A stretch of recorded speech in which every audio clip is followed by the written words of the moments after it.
What's going on, everybody? It's your boy H.J.Davis.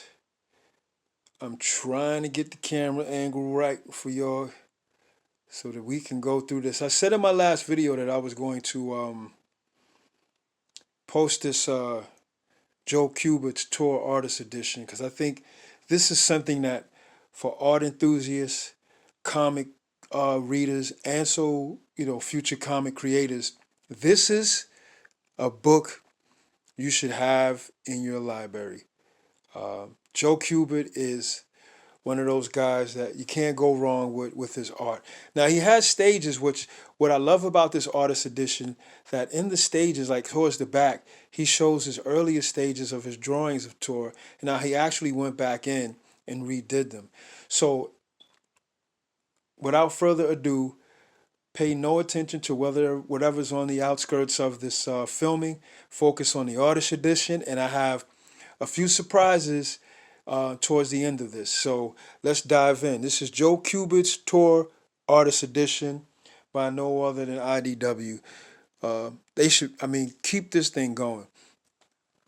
I'm hoping that this covers everything as I film it.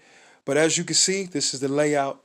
Now I was gonna do because I also have the um, the comic book versions from heavy hitters of this edition also. But what I'm going to do is just flip through a few pages of this so you can see the goodness in Joe Kubert's art and me not rambling on as much. You know, setting up this stuff just to do this is really, you know, I can't tell you. I had sunlight in the way. I'm trying to figure out a good place to kind of like set it up where you guys can see it. And hopefully you can see it clearly and enjoy the goodness and the candy here. Man, this artist edition is Joe Kubert's artwork is just beautiful. I can see it's pretty much filling up the whole screen, and I hope that you know what. Let me try to see if I could get just a little bit more adjustment on this. So excuse the shakiness, guys. I'm trying to see. Like with this phone here, it's really hard to tell if I'm catching everything um, precise. So I really don't know. But I think that's probably good. That's probably as good as it's going to get. We'll take it from there. Like I said, I don't do this to make money. I just do this for the love of it. And just feast your eyes on this ink work. I'm a big fan of black and white and a bigger fan of just seeing the artist's original pages. This is just amazing. I caught wind of this on another YouTube channel, and they were showing the comic book version of Tour, and I said, yo, I gotta get that. You know, whenever I see good art, like in my range of the art style I would love to be able to develop over time, man, this is it right here. Amazing stuff. Amazing stuff. And I think it's 4 complete issues, if I'm not mistaken. And I also have a hard cover of his earlier work on tour, and you're going to see his art style, how it is true what they say. Over time, as you keep drawing, your hand gets better and better if you're striving for that. But you know, some of the things that really catch me about a good artist, when I know I like an artist, is when he can draw a sequential story and beautiful women. For me, you're golden. And if you can draw men that look like men and your characters are different in look, size, and tone and feel in the artwork, you got me. This is a really big artist edition. It's bigger than some of them that comes out. It's closer in the size of the EC artist editions, and maybe even that Batman Year One that came out. I think it's around about the same size, if I'm not mistaken. It's well worth the money. I think I got this for a good deal at about $1 and change. I've seen it as of late. I don't know, the price seemed to have jumped up, or I probably caught a sale, but I've seen it as of late around about 2 and change. So I don't know if you can get it anywhere between. You know, I'm always about that purse. You know, always about that wallet. So if you can get it anywhere between 100 and say 160, 170, I think that's a good buy. For me, I don't really like to buy these artist editions if they push another 100 and change up in price because they usually come out around 150, give or take depending on the size and scale and the demand for it, 150, 175, but usually they drop back down to like Batman Year One on in stock trade is $97 right now. So, and it came out for 125. So I don't like to try to get people to get in my wallet, upscale it for another 100 and change. Don't do that. If you can get a good deal on it, go ahead and cop it. This is pretty much the complete story in here, and I was looking at this the other day because I did say in my last video that I was going to put the tour artist edition version out. So today I had some time off. We had one of the winter storms come through this weekend. Ice storms. It hit everywhere, pretty much everywhere in America. It seemed like so. I had a day or two off, so I figured today, while I got a little bit of time before I get back to work, let me just go ahead and do this because I said I was going to do it. Now, the whole thing with my channel is this, guys. I'm an artist. I enjoy art. I think in my last video I was showing a few pictures. I'm working on an X-Men comic. And I have two titles that I'm going with. The first title is What is a Hero? And the second title is Suffer Not the Little Ones. And I kind of like the second one, Suffer Not the Little Ones, an X-Men story. It's a really heavy story, but like I said, I'm a self-taught artist, and I do want to pay much respect to the content of this particular story that I want the X-Men to be involved with. So it's not like, I'm doing this, for the sake of doing it. I'm doing it because it's a story I had in mind, and I would love to see superheroes portrayed in a different light other than smash, bang, boom, blow them up, chicks in thongs and bikinis and all of this and that. I never did that. Even when I was younger, I never appreciated that type of look for female superheroes. I always, when I would redraw superheroes or I would copy from another pose or something I seen in a comic, I would always put pants on them, or some. They didn't have Lululemons back in the day, but I would put some type of pants on them. So the story entail is pretty heavy. It's pretty weighty. I'm trying to get at least. I was gonna do a 7-pager, and I'm not sure how I could pull that off without, giving you the meat of the story because it is a very weighty story. So I'm working on that when I have time. And this channel is basically not something I'm making a living off of. Not at all. Not at all. I just enjoy art and I just enjoy seeing it at this scale. And I hope you guys is getting, you know, man, this is just amazing. I hope you guys are getting, you know, a benefit of just seeing these pages being flipped like this. And the one thing I realized with Joe Kubert, and we hear a lot of Kirby. He's the king, and I heard that they're gonna have Kirby Awards coming out soon. I think that's amazing, but I think that is a very high bar when you have awards based on the name of Jack Kirby, because Kirby came out at the right time and he forged a path that I think he said was able to provide for himself and his family. And he came up with ideas today that he came up with ideas back then, excuse me, that people are still mining to this very day. They're still finding resources and building on it. Now, Kirby was a man of action. He wasn't a man of violence. There's a difference. And I say that to say this about Joe Kubert. If you're looking at these pages and not being amazed at what you're seeing, I don't know what to tell you. This right here is just eye candy. So I'm going to pick a few scenes on this panel to express what I look for in an artist that I would like to emulate to some degree and form my own way of drawing. Now, I will say this for every comic book artist that came out there and did it right and put his hand on it. This is not easy to do, to take a panel and then from that panel And then from this panel, going on to this panel, and further down to these panels, it is hard in your brain to figure out, okay, I'm going to draw this guy's face, Tor, and this primitive male species behind him. And then I'm going to go to this scene. So, if you mind my geeking out for 1 second, I'm going to read this. I have taken her. She is to be my woman. None of the others please me. I want her. So, if I had to think of that scene to draw, I would have never probably came up with this scene right here. And that's kind of the problem I'm having. I have all of Will Eisner's books. I have comics and sequential art. I have storytelling and visual narrative, and I also have expressive anatomy for comics and narrative.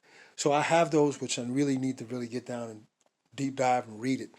And I'm having a problem with the flow of the story that I'm doing now with the X-Men. Like, you see, I would have never, as I've read this to you, take them to the Star Cave, right? So now, apparently this dialogue took place in this scene here. So take them to the Star Cave, and then you have an image of the woman. Now, mind you, this is post-apocalyptic, I guess, and she's been showing the beast things through the whole, story. But is with class and taste. So you never really see her fully showing or revealing just for the sake of showing and revealing, just for TNA. And that's another good thing that I like about classic artists. I mean, artists back in the day, they freaked out too. Wally Wood was a freak. And I even had purchased the name can't come in, a Howard Chaykin deluxe edition book. I forgot the name of it. And it was straight triple X. I I went to work the next morning because I got it the day before I had to go to work, and I looked through it and I was like, nah, this ain't my speed. I took that thing out. Excuse me, Howard. I think you're a great creator, but I took that thing and I stopped off at the gas station and threw it right in the garbage. It was just gratuitously gross. The sexual, explicit nature of it, it wasn't my speed. So just getting this here to flow and believing that the words that you say, if you're writing also, which is a cartoonist, which I believe I'm trying to achieve that goal as not only a hobby, but to get stories out and to just have something for people to read that is a little bit more different than what they've been reading all these years. I was born in '65. I'm an old school cat. So I kind of want to bring back some type of tone and texture that I think is missing in comics today. Just my opinion. It's not set in stone. But just to read this and throw the panels in and believe that the panel is actually, believe that the words that you're reading is actually coincide with what you see visually. It's hard to convince yourself of that at times. I'm learning that as someone who is really trying to put together a graphic novel of the X-Men and move on from there and do other things. But I give it to comic book artists who, and just this right here, man, this is just how he's throwing those blacks in, and the blacks are not crowding each other. Each shading, each tone of black is respecting one another. It's, man, Joe Kubert, man. And I went to a half price bookstore a couple of years ago, and they had the DC War books, and they had Joe Kubert's. I think it was Joe Kubert who did the GI face on the cover, and he had it there for like $75. And I was like, man, I know when I come back, it's not going to be there, and it wasn't. Look at that. That is just. That is just, man. And to know your perspectives and where to place things, it is not an easy venture. I think we take it for granted, you know, when we get these comics and these graphic novels. I think we take it for granted, but it is a very hard thing to do, especially someone who is self-taught. Where to place things, the anatomy of the body, the perspective. I have all the books I need to know what I should be doing. That doesn't make it any easier, believe me. I know a lot of art schools say if you got art books, man, they should be beat up, and I agree with them. If you got anatomy books, art books showing you how to draw the Marvel way, all of this and that, they should be beat up because they're books for you to use to show you how to do this stuff. So as we go along, I just want you guys to see this eye candy, man. And I'm gonna show you a little bit more because I want to just not give you all the book. If you're interested in it, you can still get it. I believe you can get it on eBay. I'm not sure if In Stock Trade or any other retailers are selling this, um, but I do believe you can probably get it on eBay, brand new or like new, something of that nature. But I just want you guys to see, like, man, his ink work. And what I mean about just all around, and I think I shot past what I was trying to say about Kirby. Kirby drew action. He didn't draw violence. He didn't draw gratuitous violence, unnecessary violence.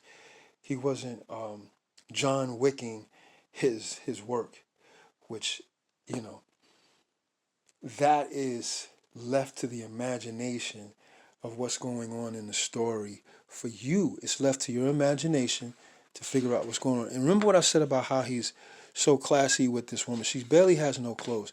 And every time you get like a shot of her, it's either someone's blocking her view. Every now and then you might get a full scene of her breast or whatever, but it's not in a gratuitous and overly sexualized way. See, like here, you can kind of see her, but she's not. Look at this pose. Grab hold of that pose. Look how the hips are. You know, you even get a little jelly there. You know what I'm saying? But she's not posed like in this scene, like, you know, like she's a Victoria's Secret model. This is what I mean. Even in this situation here, because there's a lot going on, and you can freeze this and just read it if you want. But there's a lot going on in this scene, and I think that's a female creature, but you know, she's got a whole bunch of breasts and all that. But he draws with purpose. I think that's just amazing. So now what I'm gonna do, I know this has been, man, look at that. It's just beautiful. What I'm gonna do now is change it up. I'm gonna get the color version of this, but this carries that whole arc of Tor with this young lady, how he saved her from being sacrificed. And I just love the way Joe throws that ink down. Every line serves a purpose. Not like the 90s artists where there's just a bunch of scratchy lines everywhere. Every line serves a purpose. And I actually heard stories about Joe just being that dude with the pencils, man. Pencils in both hands. He was, ambidextrous, and he could draw with both hands, stuff of that nature. I heard he was that dude. Um, Another great one gone, but he left a legacy behind. Plus his sons, they do their thing too. And you see what I mean by how he respects the anatomy. And you know, if you look at like comics in the '90s, early '90s, late '90s, this pose would have been so sexualized and unnecessary that it wouldn't even make sense for the time. They living in like a post-apocalyptic world, so you know there are places where women can walk around with their breasts freely. It's not a big deal. And once again, telling a story, like if all of these words weren't in there, you can tell what the story is about just by seeing how the art is flowing. That, my friends, is not an easy thing to do at all. And I think I'm going to tap out on this next 4 pages. Beautiful. Beautiful. Anatomy's right. Beautiful. I mean, that ink is just amazing. See, tell the story. She's baiting this guy, right? She's baiting this guy. Follow. If you didn't have the word balloons there, you could still tell what's going on. See? Now, not overly sexualized. And even though in this scene, still finds a way to cover the nipple area. Even here, finds a way to avoid from putting the nipple area in, so that it wouldn't be too over-sexualized. These last two pages, and I'm going to stop here, and I'm going to do something else now with Joe Kubert. Amazing. Amazing. All right, let me close this up. This book is heavy, too. All right. So we're going to go with 1. All right. So now, we're going to take a look at what you've seen in the artist edition. And I just love, now listen, I haven't pulled these out since I purchased them last year. I looked through them and I was floored at, one, the artwork, but I was also amazed at the color scheme. Now, I believe that Joe had his hand in the colors also. And when you look at these colors, man, it's just amazing. So I think it's 4 issues, and the artist edition covers all four issues, so that you would know if you do decide to purchase the artist edition, it covers all 4 issues of Tour. Now, one quick thing, I got all 4 issues for a really good deal. Can't remember the price, but if you guys know any of my videos, I got it for a good deal. My wife has beaten into me to try to get bargains. I'm not a man who's, if I see something, not caring about the price, I'm going to cop it. My wife spent almost 30 years beating that out of me. And I'm almost there. I'm not quite there yet, but I'm almost there. I think when you're looking for good deals, it's all about the patience factor. So I seen these sprawled out. I got all of these 4 issues on eBay. I seen them sprawled out over eBay from different sellers. And like this first issue right here, I think somebody was selling it for, don't quote me on it, but I'm going to say more than $70. More than $70. And all of these issues came in very good, readable, satisfying conditions. Now, I need to go back to the fact that the colors on here, I miss this old school color system. I miss that. I miss the basic colors. I don't know what it is. Maybe it's my old eyes. The new coloring system, I don't care so much for, because it oversaturates the artist's work. And sometimes it's just way too dark for you to even enjoy. I'm going to show you, let me try to get 2 issues fully out. But what I want to do, because I don't want this video to be crazy long, but I just wanted to show you what you would get if you're interested in Joe Kubert's tour. I don't know if a lot of people is up on this, and they're abundantly, a lot of them on eBay. And what I have of the tour collection for myself, I'm satisfied with. I don't need to go look for any more. As you can see, I don't know if I made it. Let's see if I made it this far. Yeah, because I think the story splits up a little. Yeah, because some of these issues, I don't know if they're the same as they were in the artist edition. Yeah. And I'm not, listen, I look at price. I want to say this real quick. When you hear me go listen, that means I'm about to top you up on something really interesting for you to take home with. I'm not a person who is picky about dings and stuff like that. I mean, if the book is totally a train wreck, then I'm definitely sending it back. But little dings and stuff like that, that doesn't bother me, because I'm not buying the book for a very high price. Now, this is Heavy Hitters. See if you can see the publisher here. Epic. And this is the first issue. So we're going to do issue number 2, and I'm just going to show you the covers real quick after issue number 2. So we're going to drop issue number 2 there. And man, this cover right here, I got all of these separate. I got none of these combined. So I went to different retailers to get each one of these for a price that I felt was reasonable. And once I set my eyes on something that I want, I'm gonna go get it. And I want to give a shout out to Rad Titan. They're the OGs of the statue community, and they're like my homeboys that don't know me. I think those dudes, they're out in London, the UK, and they've been doing statues like forever, for years. And I remember before I even got on the YouTube plan, I used to go down to Midtown Comics and I used to buy all the Boeing busts.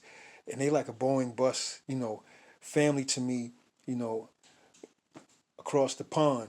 And I just want to give a shout out to them, man, because yo, the statues that these dudes be getting and the truth of around their videos when it comes to the statue community, it's a 100 plus, man. So this video I'm dedicating to Rad Titan. He has a Storm, Savage Land Storm, and mind you, the first Savage Land woman is Storm, not Rogue. It's Storm. He got a Savage Land Storm statue that I've been trying to like see if I need to hit him up to see if they even have any more of those left. But that's a segue to saying what I'm about to say. I'm about to purchase my first statue, and if I'm gonna do it next week, I'm gonna do the down payment plan because it doesn't come out until 2027, and it's that Red Sonja on Throne. I need that. I need that to start the statue man cave off because my man cave is going to be definitely something. It's going to be a workshop for sure with my art and all that. But I think that's going to be the first one I purchase. It's by Prime One, and when I tell you the prototype, now I hope that the pieces that are coming out, I hope the people that are buying it that it looks better than the prototype because that prototype is gorgeous. And this scene in the